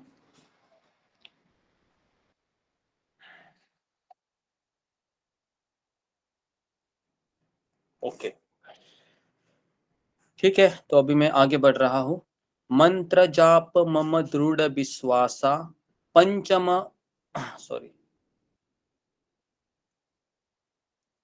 गुरु पद पंकज सेवा तीसरी भगति अमान चौथी भगति मम गुण गण करई कपट तजी गान। तो यहाँ पर अभी तीसरी भक्ति और चौथी भक्ति बताई गई है। तीसरी भक्ति क्या है? गुरु पद पंकज सेवा, हाँ, गुरु पद पंकज सेवा तीसरी भक्ति है गुरु पद। पद मतलब गुरु के पैर, पंकज सेवा गुरु के चरण। ओके, गुरु के चरण, पंकज मतलब कमल, गुरु के चरण कमलों की सेवा, ये तीसरी भक्ति है। लेकिन ये भक्ति कैसी करनी चाहिए? भगति अमान, अमान मतलब अभिमान रहित। जिसके हृदय में अभिमान है वह गुरु के पास जाएगा, अपराध करेगा। गुरु के पास जाएगा, वो अपराध करेगा। तो इसके लिए गुरु के पास जाना चाहिए, विनम्र बनकर जाना चाहिए। भले ही मुझे गीता आती हो, भले ही मुझे भागवत आता है, लेकिन हमें गुरु के सामने मूर्ख नंबर 1 बन के जाना चाहिए। तो 2 दिन कल मैं अमोघ लीला प्रभु का ऑफरिंग सुन रहा था। परम पूज्य गोपाल कृष्ण गोस्वामी महाराज जो उनके गुरुदेव है ना, उन्होंने 2 से 3 दिन पहले अपना शरीर छोड़कर भगवत धाम चले गए। तो कई सारे उनके भक्त, उनके शिष्य अपने गुरु को श्रद्धांजलि दे रहे थे। तो उस समय एक विवेक बिंद्रा है, जिनका नाम है दीक्षित, नाम में भूल गया उनका, और अमोघ लीला प्रभु है। ये दोनों फेमस स्टार है। ये दोनों का मैंने श्रद्धांजलि सुना कल। तो अमोघ लीला प्रभु बता रहे थे कि मेरे आध्यात्मिक गुरु है गोपाल कृष्ण गोस्वामी महाराज, हमेशा मुझे कहते हैं कि अमोघ लीला जो है वह कथा तो अच्छी कर लेता है, लेकिन इसको मंदिर संभालना नहीं आता है।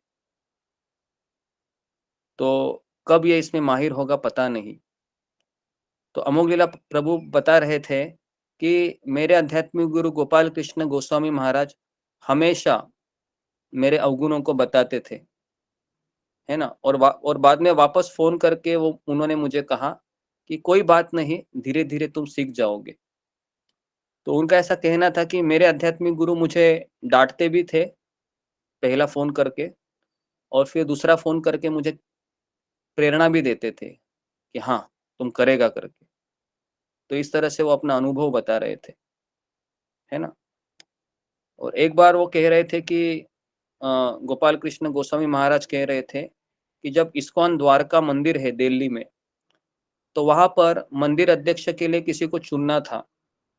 तो सारे भक्त आकर कहने लगे कि अमोघ लीला प्रभु है, उनको बनाइए करके।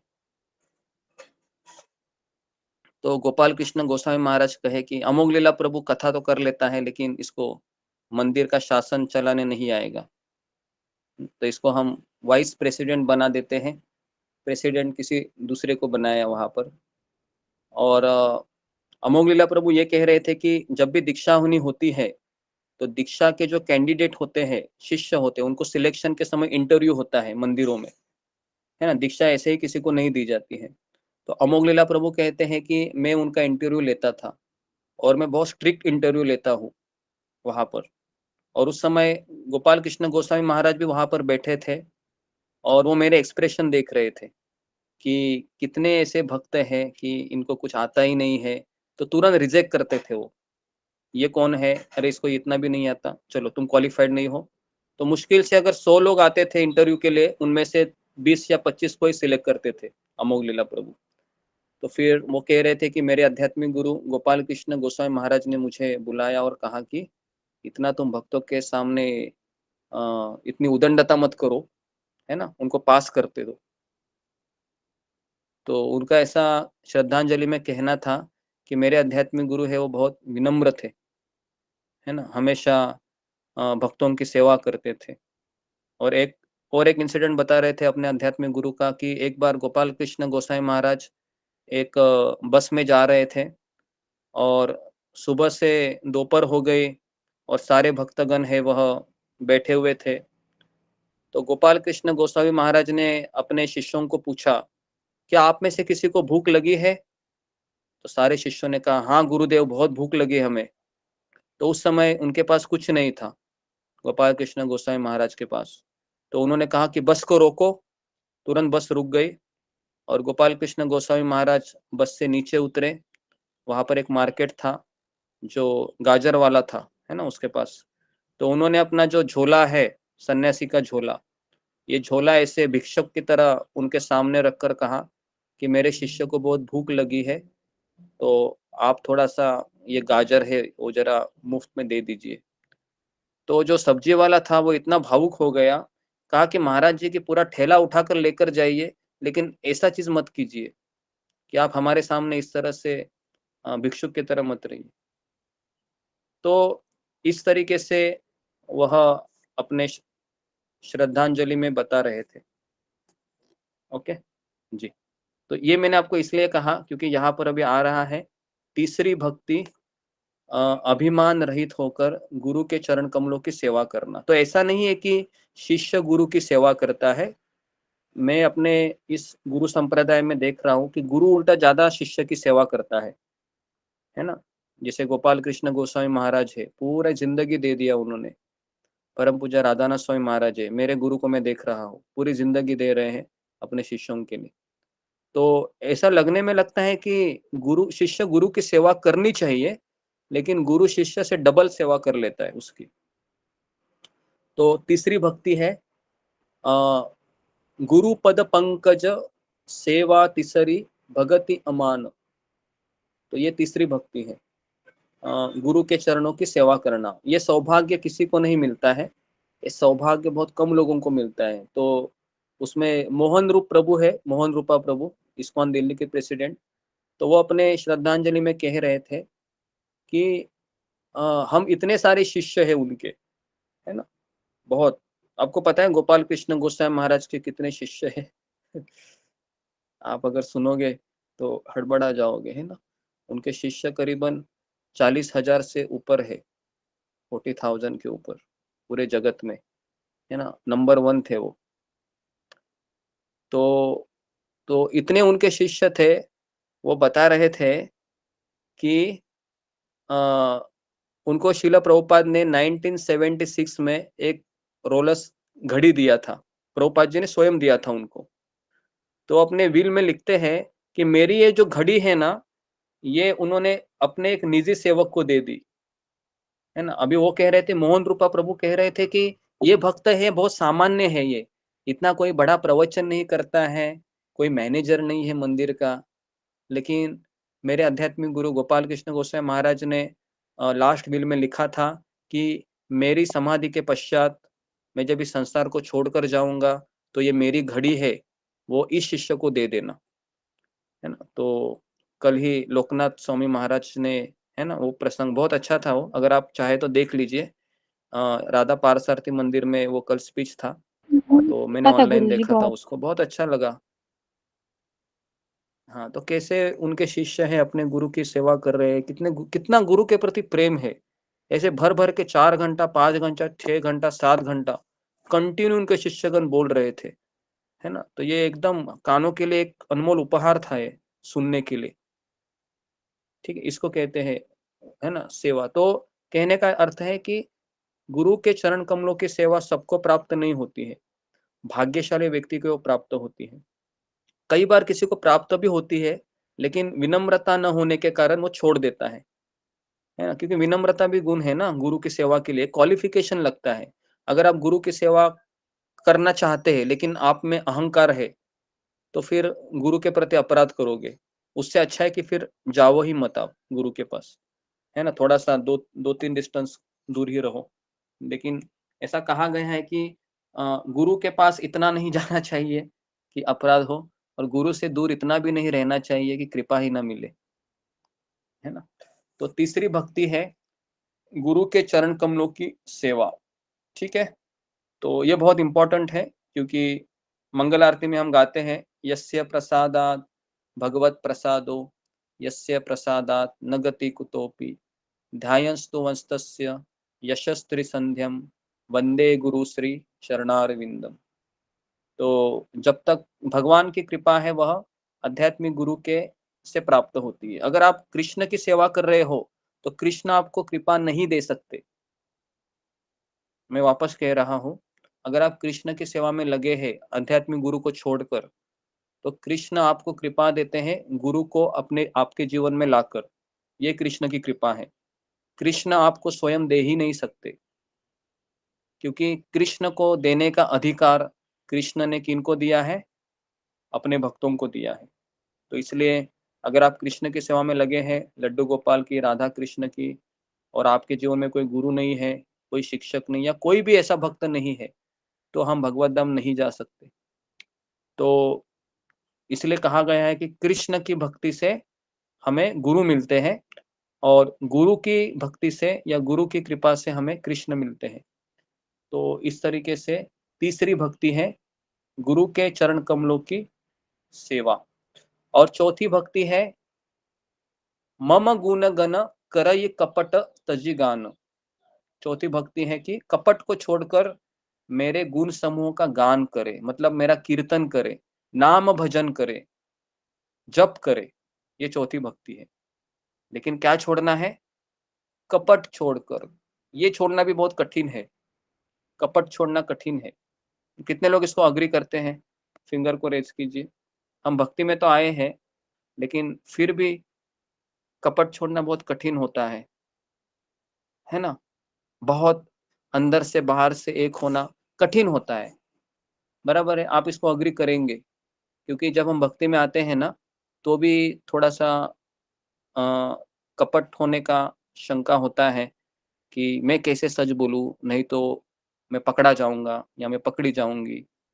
तो इस तरह से फिर वो स्वभाव हमारा, जो भौतिक स्वभाव आध्यात्मिक जीवन में भी आता है ना? तो इसलिए तुलसीदास जी कहते हैं कि चौथी भगति मम गुण गण करई कपट तजी गान, मतलब कपट को छोड़कर मेरे गुण समूह का गान करे। तो ये 4 भक्ति हो गया। कौन बताएगा मुझे 4 भक्ति कौन सी है? अभी फिंगर को प्रेस कीजिए।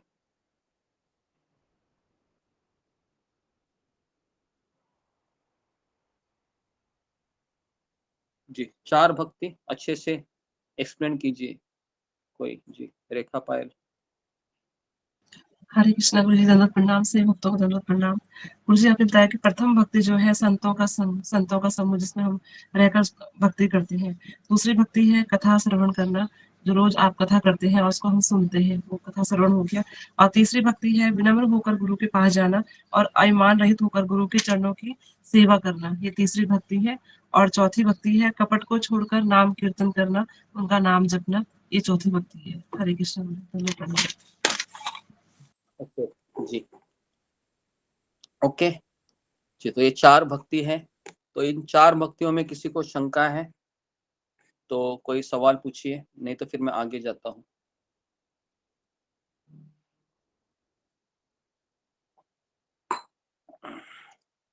जी, गौरी राठौड़।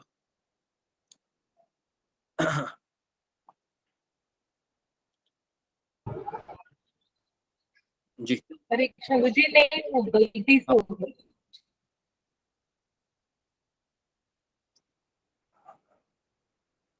अच्छा, ठीक है। तो अभी मैं फिर आप लोगों को सवाल पूछ रहा हूँ। हाँ, किसी को? ओके, रेखा पायल। गुरुजी मेरा सवाल ये है कि जैसे मतलब आपने कहा कि कपट को छोड़कर नाम कीर्तन करना, तो मतलब यहाँ पे किस कपट की बात की गई है? मतलब कैसा कपट? जैसे ईर्ष्या द्वेष ये तो अलग चीज हो गया, यहाँ पे कपट का मतलब क्या है वो समझ में नहीं आया। इसको हरे ये कृष्ण।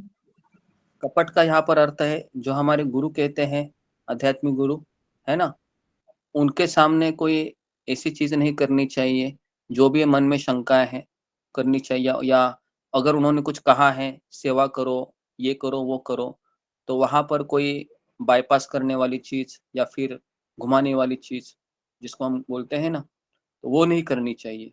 तो भक्त का एक गुण होता है कि वह सरल होता है, सरलता उसमें होती है। सरल मतलब अंदर से बाहर से भी वो वही होता है ना। वो सुबह 4 बजे उठेगा, माला करेगा, है ना, अपने प्रभु को सत्संग में आएगा और इस तरह से वो चलता रहेगा। अगर कोई उसको आकर कहे कि यहाँ पर ज्यादा पैसे मिल रहे हैं ये करो, तो बाहर का चीज भी वो छोड़ देता है। तो यहाँ पर जो कपट की बात है, तो यहाँ पर कपट इसे कहते हैं कि जो हमें भक्ति में आदेश मिला है उसको हमको सरलता सरल हृदय से करते रहना। ठीक है जी। जी धन्यवाद गुरुजी। नेक्स्ट कविता सिंह। हरे कृष्णा गुरुजी, मेरा क्वेश्चन था कि गुरुजी अगर हम कुछ गलत करते हैं तो हमारे गुरु पर असर पड़ता है क्या? हाँ, ये इन्होंने सवाल पूछा है कि अगर शिष्य कुछ गलत करता है तो उसका असर किस पे होता है, गुरु पे होता है क्या? जी, तो इसका उत्तर है जी। तो अगर शिष्य कुछ गड़बड़ करता है तो उसका असर गुरु पर होता है। तो इसलिए एक बार श्रील प्रभुपाद बीमार थे बहुत, और उन्होंने अपने शिष्यों को बुलाकर कहा कि मेरी ये जो अवस्था हुई है ये मत सोचो कि ये मेरे पाप कर्मों से हुआ है, मुझे ये मेरी अवस्था आप लोगों के कारण हुई है, क्योंकि आप लोग अच्छे से भक्ति नहीं कर रहे हैं, आप लोग कुछ नियम को फॉलो नहीं कर रहे हैं, तो मुझे उसका रिएक्शन मिल रहा है। ठीक है, तो इसलिए बहुत ज़रूरी है कि हमें, है ना, जो भी हम किसी को हम जब गुरु धारण करते हैं तो हमें इतना तो केयरफुल होना चाहिए कि किसी ने मेरी जिम्मेदारी ली है तो मुझे, मैं क्यों उसको गड्ढे में गिराऊं, है ना, मैं क्यों उसको मैं क्यों उसको एक तरीके से पनिशमेंट उसको क्यों मिले, मेरी पनिश या मेरी जो सजा है वो क्यों काटे, तो वैसा होना चाहिए।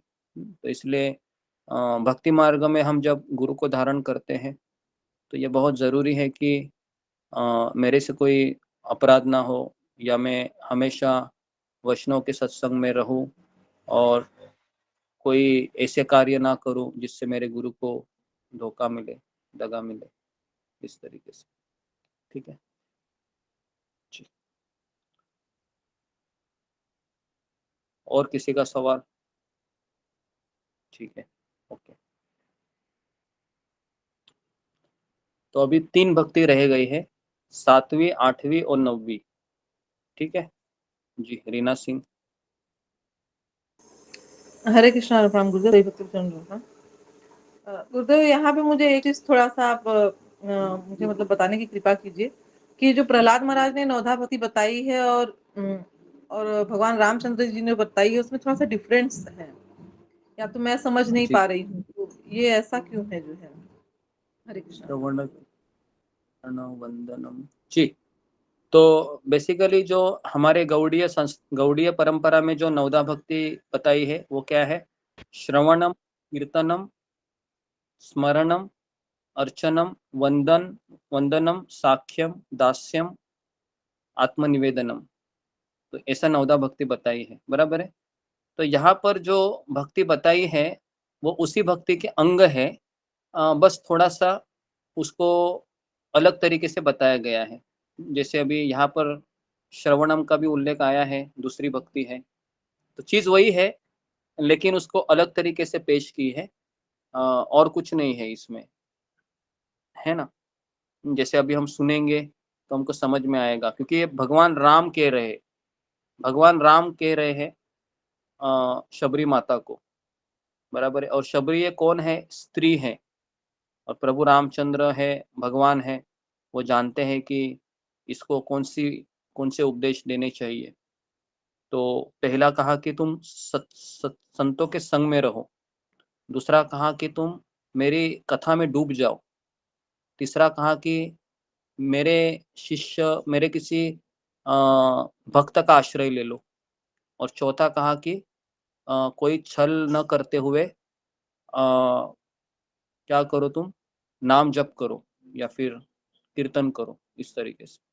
ठीक है, तो मैं भी इतना ही समझ पा रहा हूँ अभी फिलहाल। तो अभी हम देखते हैं सातवीं, आठवीं और नौवीं आज कवर करेंगे या कल करेंगे या गुरुजी 5वीं भी करनी है, 5वीं, 6वीं, 7वीं, 4 हुए ना, 5वीं गुरु जी जा रहा। ओके ठीक है, 5वीं, 6ठी, ओके, तो फिर आज 5वीं 6ठी ही कर देते हैं, 5वीं कर लेती है, और 6ठी, 7वीं, 8वीं, 9वीं ये 4 हम फिर अगले संडे के लिए रखते हैं, क्योंकि थोड़ा डिटेल में भी हम जाएंगे। ठीक है, तो 5वीं भक्ति में पढ़ रहा हूँ। तो 5वीं भक्ति है, मंत्र जाप मम दृढ़ विश्वासा। 5वीं भक्ति, मंत्र जाप मम दृढ़ विश्वासा। ओके, पंचम भजन सो वेद प्रकाशा। तो मेरे राम मंत्र का जप करना और मुझ पे दृढ़ विश्वास होना, ये 5वीं भक्ति है। ओके, 5वीं भक्ति क्या है? मंत्र जप करना। तो हमारे लिए शिल प्रभुपाद कहते हैं कि ये 5वीं भक्ति मेन है। सुबह उठो और माला करो, 16 माला करना ही चाहिए। जिसका 16 माला ब्रह्म मुहूर्त में होता है, मतलब 6 बजे के पहले या 6:30 बजे के पहले, तो कहा जाता है कि वो सबसे टॉप का भक्ति कर रहा है, सबसे ऊंची भक्ति कर रहा है। सुबह 4 बजे उठकर मंगल आरती करके अपनी 16 माला कंप्लीट करता है ना, और 9 से 10 का भागवत क्लास सुनता है। इतना भी करेंगे ना, और सेवा करने तो फिर वो टिका रह सकता है। लेकिन इसके बाद भी उसमें एक गुण होना चाहिए, वो है विनम्रता। कई बार हमने देखा है कि भक्त सुबह उठ भी लेता है, 16 माला भी कर लेता है, लेकिन विनम्रता न होने के कारण किसी का आश्रय में रहने की उसकी इच्छा नहीं होती है, और फिर वो चला जाता है भगवान को छोड़कर, भक्तों को छोड़कर। बराबर है। जैसे भी सीता माता है रामायण में, तो सीता माता ये अपने लक्ष्मण जी के आश्रय में छोड़कर चले जाते हैं। प्रभु रामचंद्र कहते को, देखो सीता, ये लक्ष्मण जी के सहारे में तुमको छोड़ के जा रहा हूँ, उस हिरन के पीछे तुमको लक्ष्मण के आश्रय में रहना है।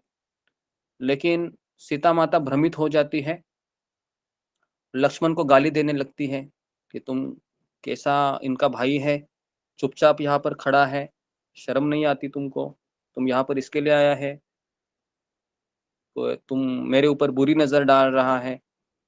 सोचो, लक्ष्मण जी ने 14 साल उनकी सेवा की, है ना। तो इस तरह से अपमानजनक शब्द वो सुनाती है। कितना भयानक लग रहा होगा ना किसी को, जो इतने सब कुछ छोड़कर आए थे वो लक्ष्मण जी, अपनी पत्नी, अपनी माता, अपने पिता, अपना घर संसार सब छोड़कर वो सीता माता और राम जी के पीछे सेवा में लगे थे, और उनको बदले में ये शब्द सुनने को मिले, लेकिन फिर भी उन्होंने छोड़ा नहीं सेवा। तो ऐसा भगत होना चाहिए। भगत मतलब वो अपने स्वामी को किसी हाल में नहीं छोड़ता है, चाहे उसको डांट मिले, बुरे शब्द सुनने को मिले, वो कभी नहीं छोड़ता है। उसको पता है बस मुझे जीना भी यहाँ है, मरना भी यहाँ है, इसके सिवा मैं कहाँ जाऊँ, और कौन मुझे ऐसा आश्रय देगा।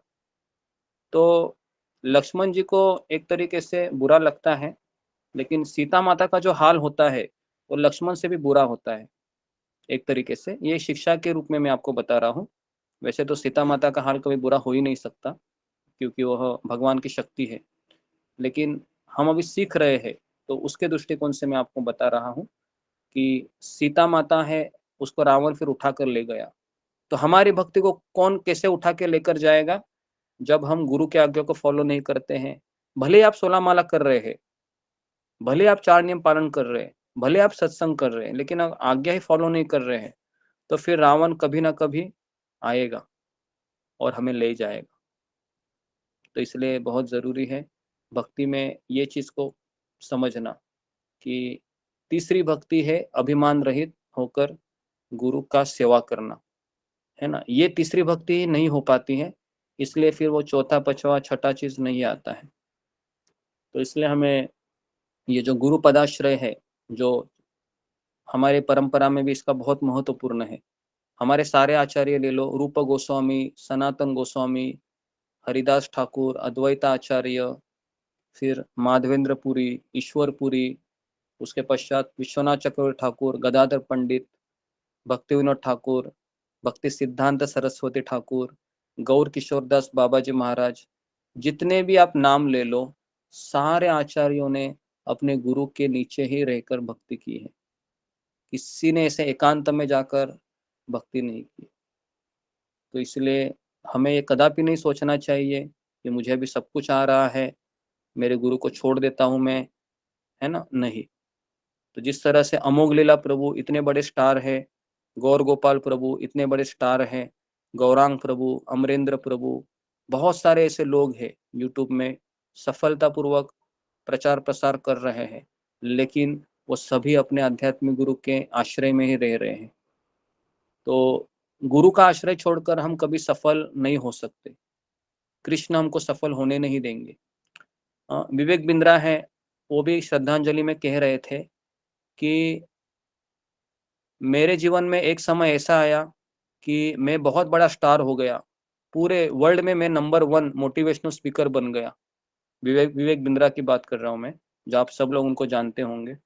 वो गोपाल कृष्ण गोस्वामी महाराज के शिष्य है ना। तो वो अपनी श्रद्धांजलि में कह रहे थे कि जब मैं स्टार बन गया तो मैं मेरे आध्यात्मिक गुरु के पास गया और मेरे आध्यात्मिक गुरु को मैं कहने लगा कि महाराज, आपके आशीर्वाद से आज मैं नंबर 1 मोटिवेशनल स्पीकर बना हूं, ना केवल भारत का, पूरे जगत का। तो उन्होंने महाराज को देखा तो महाराज के पास कोई एक्सप्रेशन नहीं थे, महाराज का चेहरा वैसे ही था। और फिर उन्होंने कहा कि आज मेरा बिजनेस भी बहुत फेल गया है महाराज, बहुत सारा मुझे मुनाफा हो रहा है। फिर उन्होंने देखा गोपाल कृष्ण गोस्वामी महाराज के चेहरे पर कोई एक्सप्रेशन नहीं था। इतना सब सुनने के बाद उन्होंने, गोपाल कृष्ण गोस्वामी महाराज ने एक चीज कही, क्या आप सुनना चाहेंगे उसको? क्या कहा? जी प्रभु जी, बिल्कुल। गोपाल कृष्ण गोस्वामी महाराज ने कहा, कृष्ण ने तुमको दिया है, कृष्ण एक सेकंड में तुम्हारे से ले लेंगे, ऐसा कहा। क्या कहा गोपाल कृष्ण महाराज ने? कृष्ण ने तुमको दिया है, तुम सेवा नहीं करेगा, कृष्ण एक मिनट में तुमसे छीन लेंगे। और उन्होंने कहा मेरे साथ ऐसे ही हुआ। आपको याद है ना, भी वो कंट्रोवर्सी में थोड़ा फंस गए वो संदीप महेश्वरी के केस में। तो वो कह रहे थे कि तो इस तरीके से हुआ मेरे साथ। तो उन्होंने कहा फिर मुझे वो एहसास हुआ मेरे आध्यात्मिक गुरु का कि उन्होंने ऐसे कहा था, कृष्ण ने दिया है, कृष्ण छीन सकते। और ऐसे ही हुआ, वो टॉप में थे, लेकिन पिछले साल कुछ कंट्रोवर्सी हो गई और तुरंत वह बहुत नीचे आ गए। तो ये होते हैं गुरु। तो आध्यात्मिक गुरु को पता होता है कि ये सब चीजें क्या है। तो इसलिए गुरु के चरणों की सेवा के बिना कृष्ण प्राप्ति नहीं होती है, असंभव है। इसलिए हम गुरु पूजा में गाते हैं कि गुरु मुख पद्म वाक्य चिंते ते कोरिया ऐक्य और ना करी हमने आशा, है ना। उसके पश्चात क्या है? श्री गुरु चरण रति यही से उत्तम गति, ये प्रसादे पूर्ण सर्व आशा, है ना। तो ये एक्चुअली भक्ति यही है। इसलिए शिल प्रभुपाद ने कहा कि ये गुरु पूजा इस्कॉन मंदिर में सुबह दर्शनार्थी के पश्चात होनी चाहिए। तो प्रभुपाद ने नियम डाला। क्यों डाला? इसलिए डाला क्योंकि गुरु का महत्व अगर पता नहीं है तो फिर कैसे हम भवसागर को पार कर सकते हैं। ठीक है, तो यहाँ पर मैं रुकता हूँ। किसी का कुछ प्रश्न है तो हम अगले संडे हम प्रभु रामचंद्र है वह जो अगला भक्ति है, 5वां, 6ठा, 7वां, 8वां, 9वां, वो हम अगले इतवार को लेते हैं। तो यहाँ पर किसी का कुछ सवाल है तो आप पूछ सकते हैं। जी, रेखा पायल। हरे कृष्ण गुरु जी दंडवत प्रणाम से गुरु जी मेरा सवाल ये है कि जैसा आपने कहा कि विनम्रता होना बहुत जरूरी है भक्त में, है ना? तो लेकिन मतलब हम ये सोचते हैं कि हम भी विनम्र हों, लेकिन कहीं न कहीं पे हम मतलब विनम्र से हट जाते हैं। कहीं न हम कहते हैं कि हम 16 माला कर रहे हैं या हम मतलब कथा सुन रहे हैं या हम सेवा कर रहे हैं, कुछ भी चीज़, कहीं न कहीं पे हमारी मतलब विनम्रता नहीं शो होती। तो ये विनम्रता गुरु की कृपा से होती है कि मतलब हम कोशिश करें तब ये आए हमारे अंदर। कई बार होता है कि हम कोशिश भी करते हैं, हमने सुन लिया कि मतलब विनम्र होना ज़रूरी है, ये गुण भक्त का, लेकिन वो विनम्रता आती ही नहीं है। मतलब एक नेचर सा बन गया है कि विनम्र स्वभाव है ही नहीं। तो मतलब ये गुरु कृपा या कृष्ण भक्ति से होता है कि ये मतलब हमें खुद ही लाना पड़ेगा अपने ऊपर। हरे कृष्ण गुरु जी। जी जी, ये अच्छा सवाल है कि एक होता है, देखो भगवान कृष्ण कहते हैं कि कृपा चाहिए तो दो चीजें करनी होती है। एक है हमको प्रयास करना चाहिए, जैसे जब भगवान कृष्ण को यशोदा मैया बांध रही थी दामोदर लीला में, तो हमेशा 2 उंगली छोटी पड़ती थी। तो यशोदा माता क्या करती थी, एक रस्सी को दूसरे रस्सी से बांध देती थी ताकि मैं कृष्ण को बांध सकूं, लेकिन वो भी कम हो जाती थी। तो यशोदा माता बहुत ही सोचने लग गई कि क्या हो रहा है, क्या हो रहा है। तो हमारे आचार्यगण कहते हैं वो 2 उंगलियां ये है कि वो पहली उंगली है कि भक्त का प्रयास और दूसरा है भगवान की कृपा। तो हमारे में अभी विनम्रता नहीं है, मेरे में भी नहीं है। हम यहाँ पर सोच रहे कि कैसे तो हम विनम्र बने करके।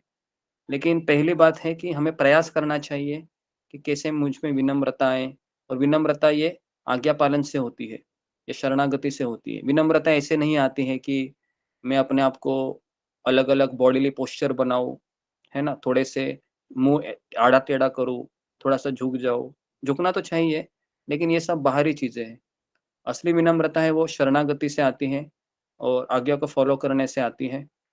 और दूसरा है, फिर जब भगवान देखते हैं कि ये इतनी अच्छे से आज्ञा फॉलो कर रहा है, फिर कृष्ण ही उनको कृपा देते हैं और फिर वो सही विनम्र बन जाता है। क्योंकि विनम्रता ये भगवान को प्राप्त करने के जैसा ही है ना? जिसमें विनम्रता आ गई, उसने समझो भगवान को प्राप्त कर लिया। और हम सब लोग अभी उसके लिए स्ट्राइव कर रहे हैं कि कब मेरे में विनम्रता आए, है ना? ठीक है? जी। धन्यवाद गुरु जी। नेक्स्ट अशोक चावला प्रभु। जी गुरुजी मैं माता सीता और लक्ष्मण के प्रसंग में बोलना चाहूँगा कि माता सीता कोई साधारण स्त्री तो थी नहीं, ये साधारण जीव नहीं था, जगत जननी थी, वो भगवान राम की पत्नी थी और प्रकट हुई थी वो भी। तो हो सकता है उन्हें ये पता हो कि अगर लक्ष्मण यहाँ रहेगा तो भगवान राम की लीला में जो उन्होंने जिस कारण अवतार धारण किया है तो वो उसमें विलंब हुआ, तो न चाहते हुए भी उन्हें कटु वचन बोलने पड़े। जी। तो आपको आप अंदाजा लगा रहे हैं ऐसे शायद। जी गुरुजी। बोले मैं आपको ये बात बताना कि ये सब पहले से तय था कि सीता माता लक्ष्मण जी को बोलेगी, लक्ष्मण जी है ना चले जाएंगे, रावण आएगा, सीता को ले जाएगा। ये तो प्रभु रामचंद्र को पहले से पता था कि ये होने वाला है। ये तो हम कहते हैं कि जब भगवान लीला करते हैं ना, तो जिस तरह से एक फिल्म बनती है, तो फिल्म में अमिताभ बच्चन को पता है कि अभी विलन आने वाला है, मेरी हीरोइन को लेके जाएगा, बराबर है ना? डायरेक्टर ने तो बताया ऐसे ऐसे ही होने वाला है। तो भगवान को सब पता था कि लक्ष्मण जी को भी पता था, सीता माता को भी पता था, ये सब अपने अपने किरदार को निभा रहे हैं, है ना? लेकिन हम जब शिक्षा के पॉइंट व्यू से जब बताते हैं हमें सीखने के लिए, तो हम उसको अलग दृष्टिकोण से बताते हैं इस चीज को। तो यहाँ पर लक्ष्मण जी को जो बुरा लगा है या हम वो बता रहे हैं, सीता माता कटु वचन भी कहती है, ये तो उस लीला का एक भाग है, उस मूवी का एक प्रसंग है। इस रूप में हमको इसको देखना चाहिए। ठीक है जी, धन्यवाद गुरुजी।